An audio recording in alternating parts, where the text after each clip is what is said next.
Olá, no programa de hoje, as reações do governo Lula para reverter a queda de popularidade e as pressões da oposição pela anistia. As medidas mais recentes adotadas pelo Planalto para frear a desaprovação do governo registrada em diversas pesquisas. As apostas em medidas econômicas, políticas públicas e estratégias de comunicação. Os desafios nas relações com o Congresso e com a sociedade. E os movimentos da direita na manifestação de São Paulo. Eu converso com a cientista política e professora da Unirio, Márcia Dias. Márcia, bem-vinda novamente ao Mundo Político. Um prazer recebê-la. O prazer é meu estar aqui. Agradeço o convite novamente, Marco Antônio.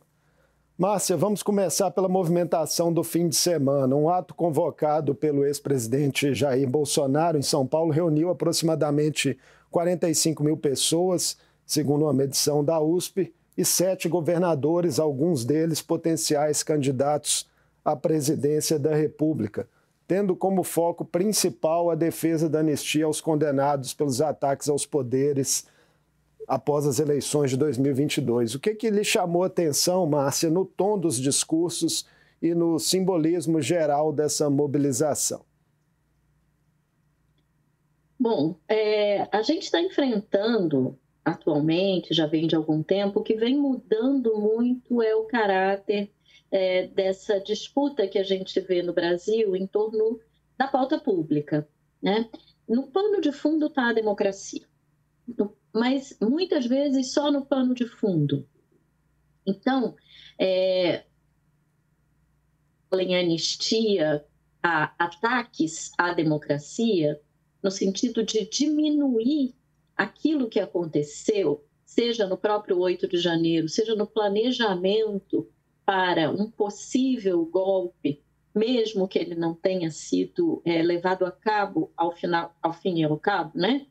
Na verdade, houve uma intentona, sim, que foi promovida por pessoas que estavam pedindo por intervenção militar nas portas dos quartéis. Isso, num país traumatizado pela ditadura militar, tem um simbolismo gigantesco. Então, a gente tem... o debate não está explícito, os termos do debate não estão explícitos, mas o fato é que as pessoas que comparecem a essas manifestações e que deram apoio, em grande medida, a essa movimentação golpista, no sentido de não ficamos felizes com o resultado da eleição, queremos revertê-lo, essas pessoas não são democratas. Então, há uma disputa pelo o que é democracia que não está dita, né? A democracia é o espaço para que todas as opiniões se manifestem. Então, a opinião antidemocrática, ela também tem que ser levada em conta, mesmo que ela esteja revestida de um caráter democrático, no sentido de, bom, a minha opinião tem que ser ouvida como todas as demais, mas isso é ser democrático, ser contra a democracia, porque, no fim, o que significa é isso. Então, quando a gente vê manifestações que reúnem uma quantidade de pessoas, que não importa ser muito ou pouco, a quantidade, o número de pessoas importa menos do que a intensidade delas. Reunir 7 governadores numa democracia federativa como a nossa, para apoiar a irresponsabilidade, ou a isenção de culpa, ou o perdão àqueles que tentaram destruir a democracia em nome de uma fragilidade do sistema eleitoral que elegeu a todos, eu acho isso, no mínimo, contraditório e muito difícil de se compreender a partir do paradigma democrático. O problema é que os principais meios de informação, que é a grande mídia e até a mídia na internet, vem tratando como normalidade atos que são outra manifestação, uma manifestação diferenciada, mas de um mesmo desprezo pela ordem democrática. Então, a primeira coisa que eu queria trazer para a discussão, e que eu acho que é o grande dilema que a gente enfrenta hoje, é o quanto a democracia nos é cara. Se realmente a gente valoriza as nossas instituições democráticas e se de fato a gente quer continuar votando ou se vamos nos contentar com um tirano qualquer que resolva trazer na sua cornucópia de favores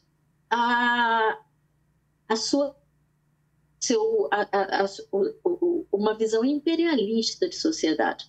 Então, eu acho que sim, a gente tem um grande problema no debate público brasileiro, que é a normalização de atos antidemocráticos revestidos de democracia.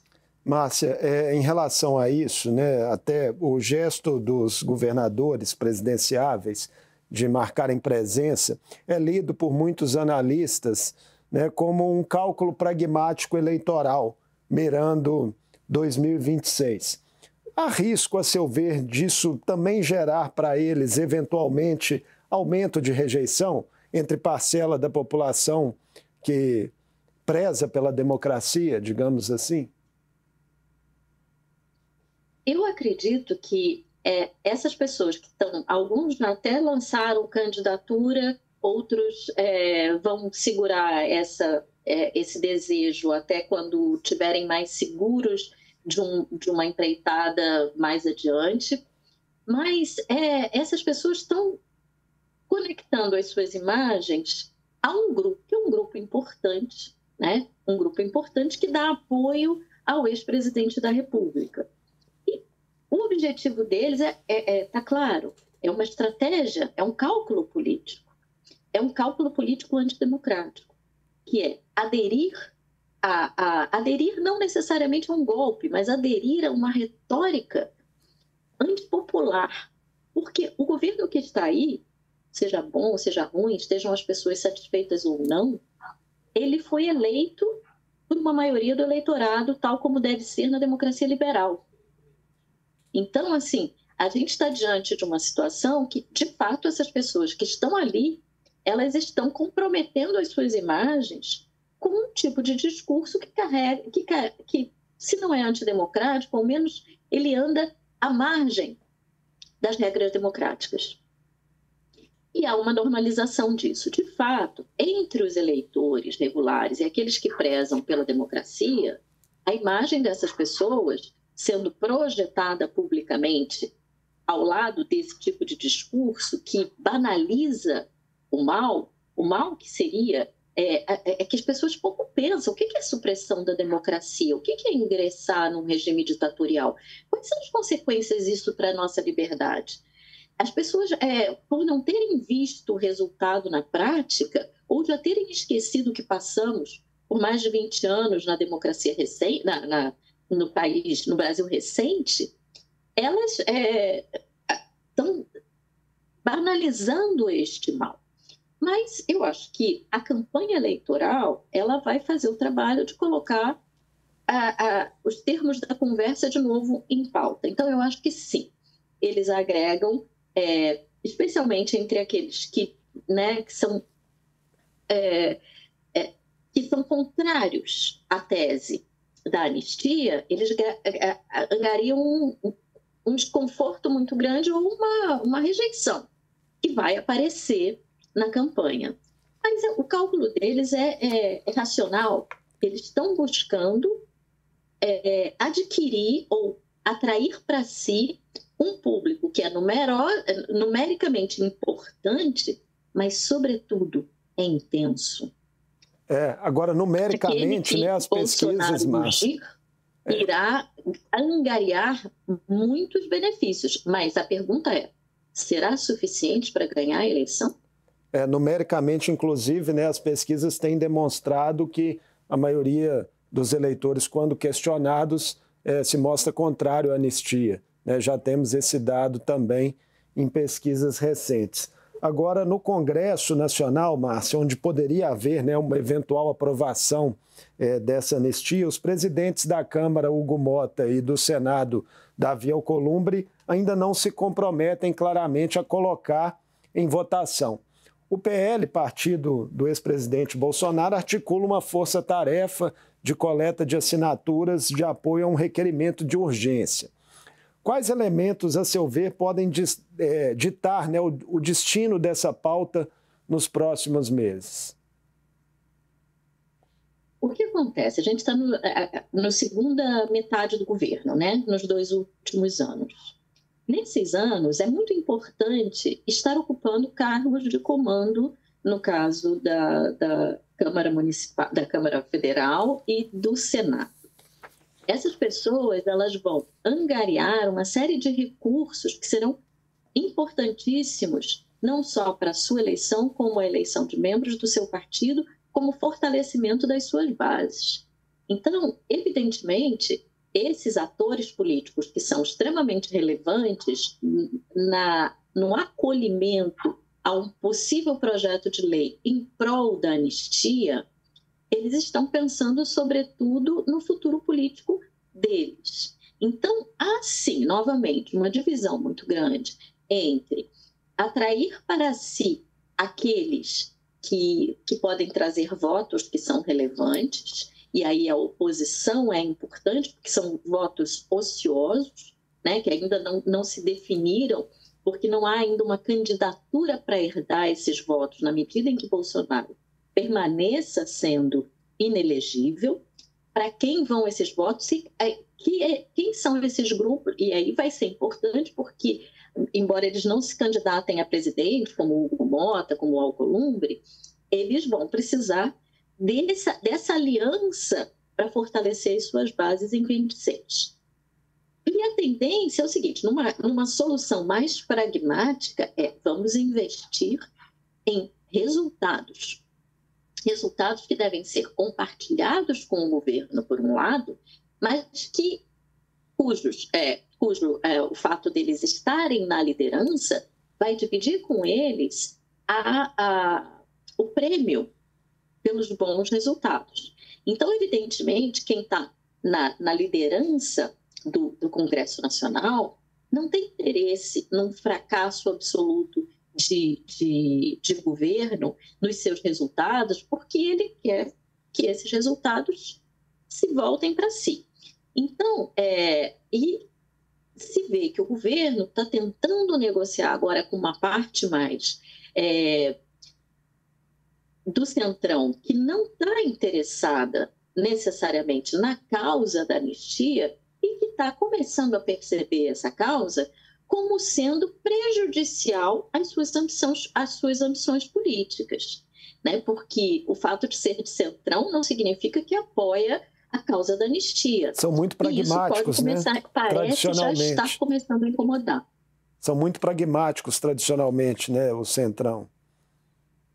Exatamente. Então, pela tese do pragmatismo, é possível que essa causa da anistia não acabe não sendo aprovada, porque não é que ela não interesse diretamente ao governo, ela cria um conflito diretamente com o Judiciário, com o Supremo Tribunal Federal, ou seja, desequilibra a balança entre os poderes. O Senado, o Supremo Tribunal está mobilizado no julgamento de uma causa que ele considera a causa mais relevante, provavelmente, no Brasil recente. Eles também querem deixar sua marca na história. E aí, quando o Congresso Nacional, se ele cria uma lei para interditar uma decisão que é considerada tão cara ao Supremo Tribunal Federal, isso gera uma animosidade, um desconforto muito grande dentro da própria democracia. Por isso que eu estou o tempo inteiro falando em democracia. Porque não só são as vontades populares, mas também o funcionamento das instituições. Se você tem um desperdício de tempo e energia, que é o que o Supremo vem dedicando à causa do combate, do punir a intentona golpista, isso vai gerar muito desequilíbrio dentro da nossa democracia institucional. Isso pode e provavelmente será percebido por essa ala mais pragmática, até a mais pragmática do centrão que seja, já é suficiente para interditar. Então, eu acredito, mas isso é só uma suposição, a gente sabe que o jogo, dependendo da mão, das cartas que vierem, ele pode mudar. As pessoas podem perceber que há mais apoio popular à causa da anistia do que há mas a gente sabe que as pesquisas mostram que é um apoio, um apoio não, uma contrariedade de um percentual muito maior do que aqueles que apoiam o governo, ou seja, não é uma causa de governo e oposição. E aí vai existir aqueles que vão querer permanecer na oposição sem se comprometer com a causa da anistia. Essa é uma causa que tem mais chance de ser perdida do que de ser vitoriosa. Da parte do governo Lula, Márcia, há uma nítida preocupação no momento com a queda de avaliação da gestão nesses primeiros meses, né, de 2025, puxada sobretudo por questões econômicas. O levantamento mais recente da Quest mostrou que saltou no último mês de 39% para 56% o percentual da população que sente que a economia está piorando, né, mesmo com alguns índices positivos em crescimento do PIB, redução da taxa de desemprego. Quais sinais de alerta que isso traz para o governo, né? Um cenário em que parece que nada é capaz de reverter humores negativos. Então, é interessante, não são só alguns números, são muitos números. O Brasil, a percepção, e isso é fato, está nas pesquisas, há uma percepção de que o Brasil houve uma piora econômica. E isso não se confirma nos fatos. Definitivamente, o Brasil do qual a gente sai em 24, e o Brasil que nós estamos hoje, em termos de macroeconomia, em termos de resultados econômicos, é outro muito mais positivo.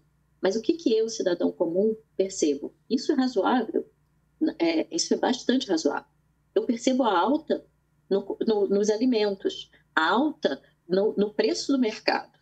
Isso é a percepção do cidadão comum. A gente não pode desprezar isso. E, de fato, existe uma percepção de que o seu dinheiro compra menos. Embora esteja muito mais gente empregada agora, houve uma redução bastante significativa nos índices de desemprego, existe também a questão do poder de compra, o quanto que essa renda permite. Além disso, a gente tem que entender que existe é engraçado como sempre a economia determinou o resultado eleitoral, né? Então, a gente sempre teve uma relação forte entre economia e reeleição, por exemplo. Mas porque normalmente a percepção da economia anda de mãos dadas com o próprio resultado econômico.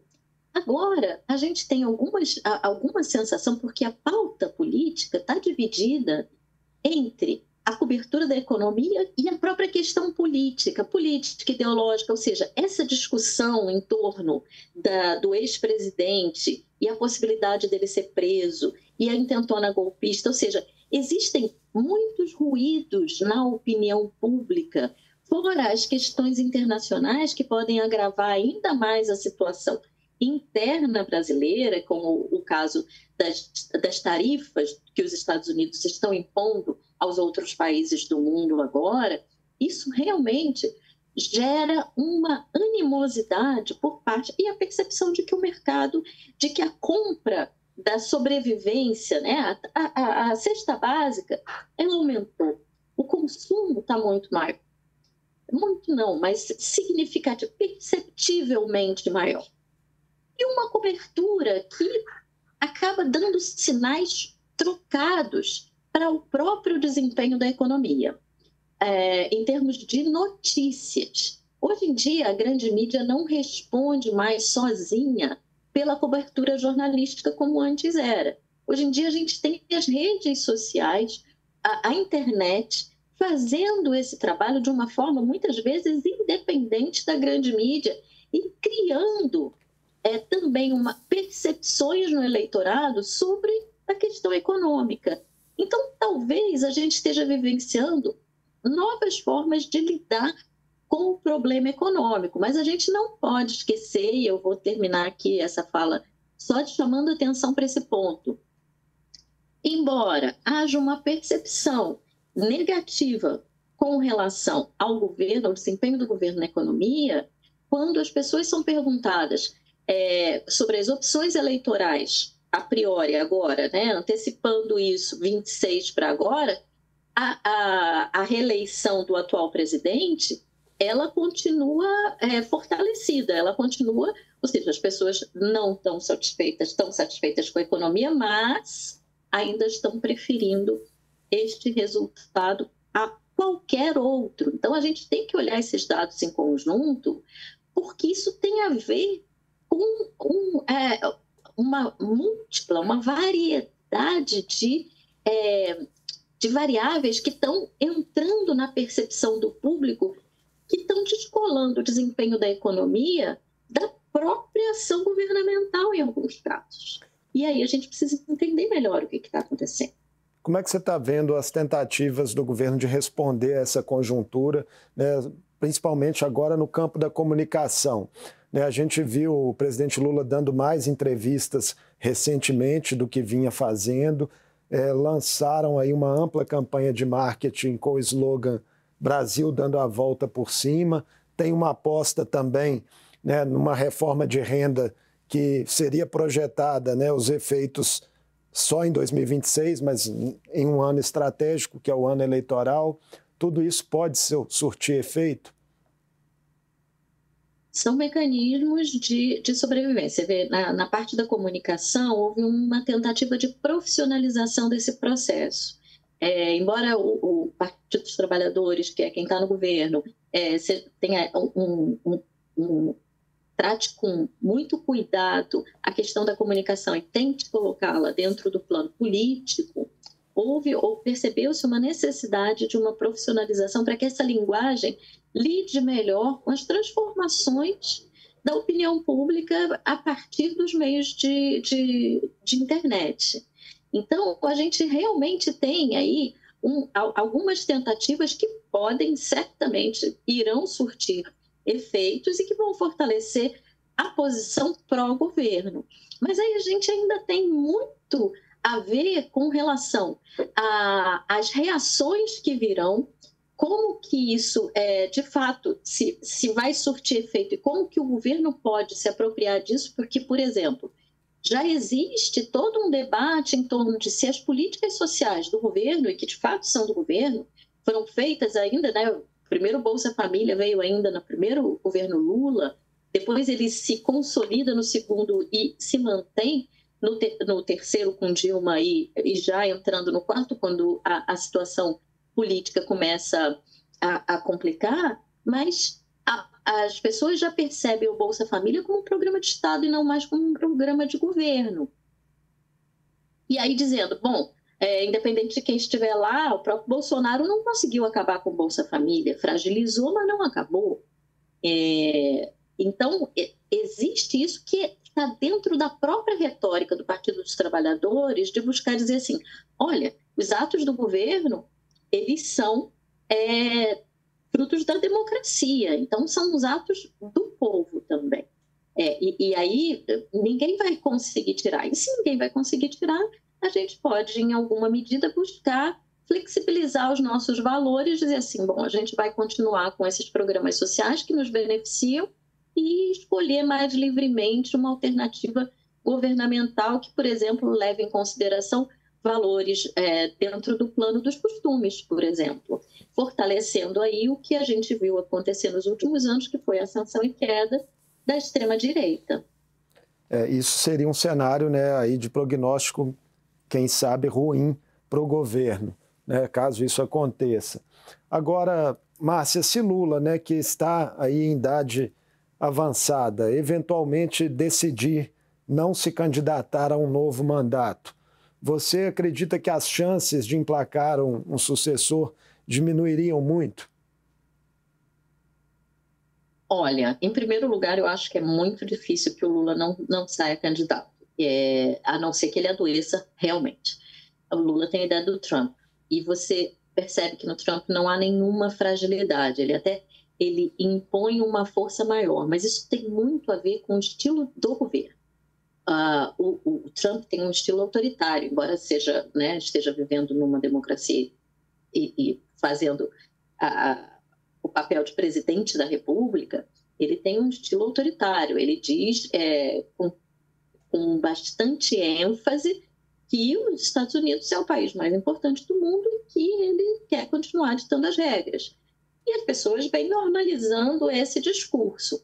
O Lula tem um outro estilo. O Lula tem um estilo muito mais conciliador, que é um estilo que angariou para ele muitas vitórias ao longo da vida dele, especialmente a partir dos governos. Ele já era um grande conciliador, em alguma medida também quando ele era sindicalista. Ele fazia, não foi à toa que ele virou um líder sindical. Mas o que acontece?